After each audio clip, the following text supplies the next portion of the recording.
Hello and welcome back to the Gubba Homestead. I'm Gubba, and today I want to show you a miracle on the homestead. Well, miracles. So you know my cow Moo, she not only had one baby, she had two. They're right back there somewhere. She had twins. We have twin calves on the homestead. So let's go say hi.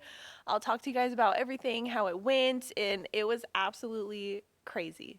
It was a complete surprise that she was going to have twins. When I got her from the farmer, I was only informed that she was pregnant, not with twins.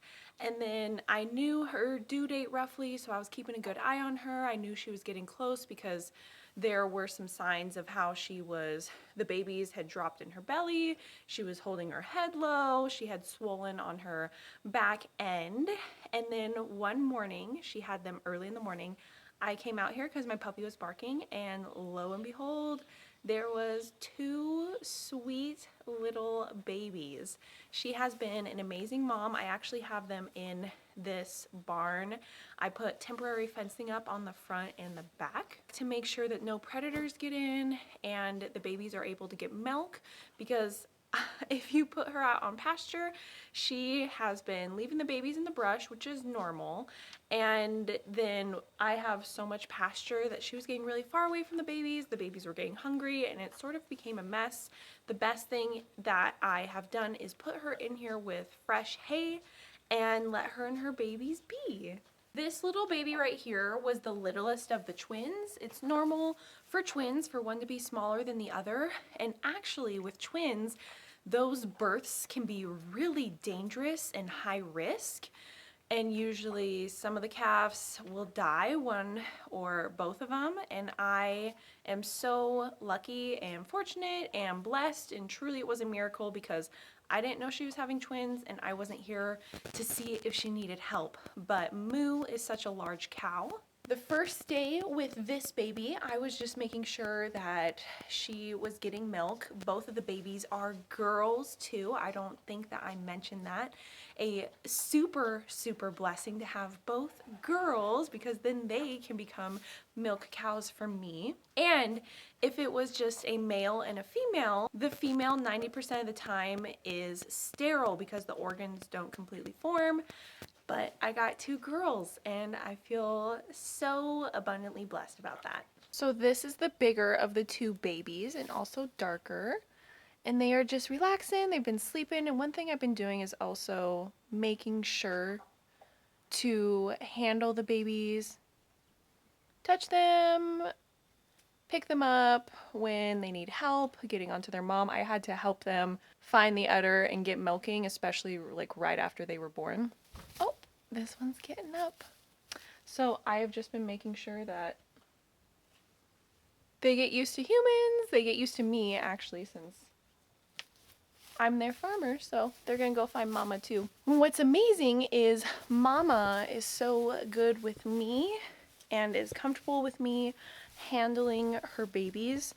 So that means a lot to me, and I only have had to intervene just a little bit when they haven't been able to find the udder. I want them to be able to get milk, but I make sure to sit by them and touch them so they get used to me and don't become wild calves.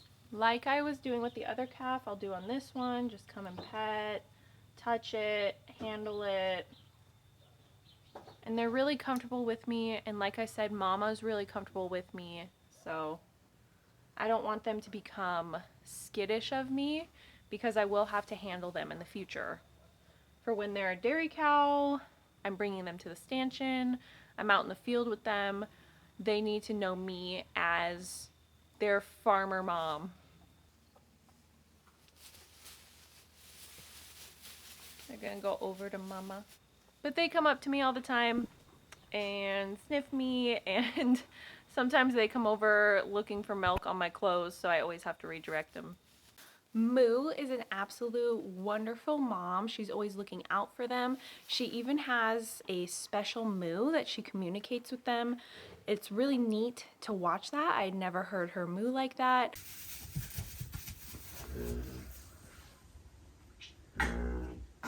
But when I was in here, when she had first given birth, she was making this kind of moo a lot. It's like almost a low guttural moo to communicate with her babies. Right now, I'm just doing maintenance. I am making sure she has food, she has mineral, she has water, and like I said, I put up that temporary fencing in the front and in the back because there's coyotes, mountain lions, and bears, and especially at night when I hear the coyotes howling or other animals that have been reported on my neighbors, like mountain lions and bears, I do not want them to come and get these babies. That would just be horrible. This is my first time ever having calves in my life, so it is kind of an adventure, and I can't believe that my adventure into calf ship was with twins, so it's pretty exciting. I haven't started milking her yet. I'm going to be milking her tomorrow morning, so that will be Thursday, Friday, Saturday, Sunday, the 4th day after she had her babies. And the reason you don't milk right away is because those babies need colostrum, and colostrum is what is first produced in the cow's udder for the babies. It doesn't taste great, but it has so much nutrients for the babies, so that's theirs.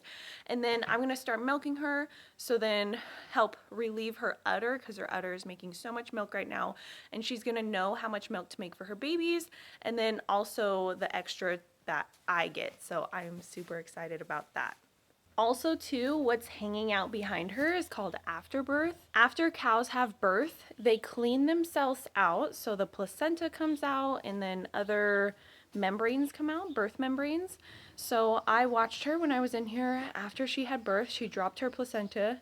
She ate it, which is normal in the animal world, has a lot of nutrients, helps her heal after going through the birthing process.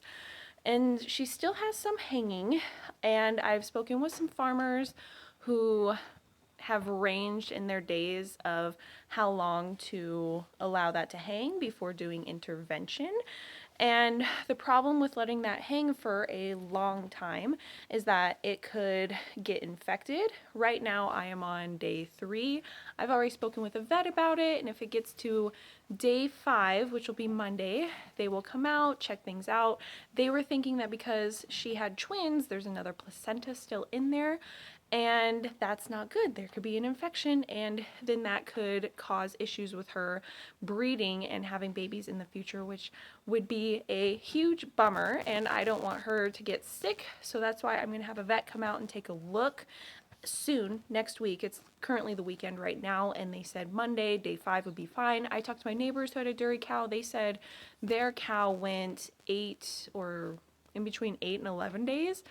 And they were telling me they've done cows their whole lives. They're like, don't worry, 8 and 11 days, you're good. If it goes past that, then yeah, I get some intervention. But because she had twins, it was more of a traumatic birth, and I just want to get a vet out here to check. This mineral is a very clean salt mixed with a conditioner, and the salt is fortified or has added selenium into it.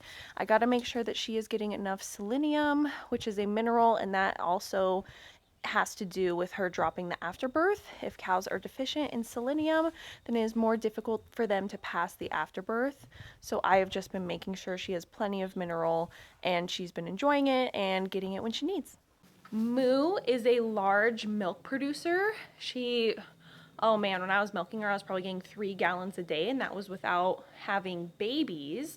So they are getting plenty of milk. I watched them get milk out on the pasture today, and it's really cool because the babies just work the udder. They'll actually like headbutt the udder and just work it, and they'll go from the different quarters to get milk, and it's neat to watch because it's such a bonding experience between them and their mom.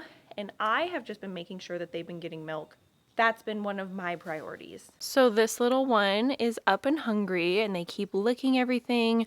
They're looking for their mama, but their mama has moved over there, gone to the restroom, which I will clean up, and going to get some food. So I'm gonna just help this little baby find her mama. Look how cute she is. So because I am not letting her pasture right now, because the babies are just too small to keep up with her, I have fresh hay in here. I had a big bale. I need to actually get just like a feeder for her. I had a big bale that she has eaten and torn apart. I have hay here that I am refilling for her, and she is happy. This is fresh grass hay that I just purchased. I have been on cleanup duty every morning, midday, and afternoon. I come into this barn and I just clean it up for Moo. I want a clean environment for everybody. Because she's not out on pasture, all of her droppings are coming in here, so I get to come and scoop up this, you know, gold fertilizer. I had a neat time today being able to watch the babies out on the pasture, and it's so cute because they definitely follow their mama's example of they will nip at the grass even though they don't eat it, and they follow her around, but right now they can't really keep up with her, so that's why I have her in here like I already mentioned, because the space of land that she has to roam is so large. I don't want her to leave the babies in the brush and then come night the babies are still in the brush and she thinks they're well hidden, because they will be sniffed out. But thank you so much for watching and being here for me to be able to share this miracle. It truly was a miracle that she was able to have twins. They both survived, and that she didn't need any intervention. Seriously, so stinking cool. I love these little babies. I will probably use them as a milk cow, and my neighbors, they have said that they would have interest in getting one of the babies, so that is up in the air as well if I want to sell one of the babies, but it's so difficult because I'm already so attached to them. But maybe, because their dairy cow just got actually killed. It was really sad. They were breeding their dairy cow and it was in a field with an Angus bull, and the bull killed their dairy cow. Freak accident and super sad. So they have a 4-month-old calf who needs a companion. So they expressed interest. I don't know yet. Maybe. I don't know where that would go. But I will keep you guys posted as usual. So let me know down in the comments what you think I should name the babies. Give me some name suggestions. And I will see you guys next time. Thank you so much for coming out here and being a part of this with me. Bye!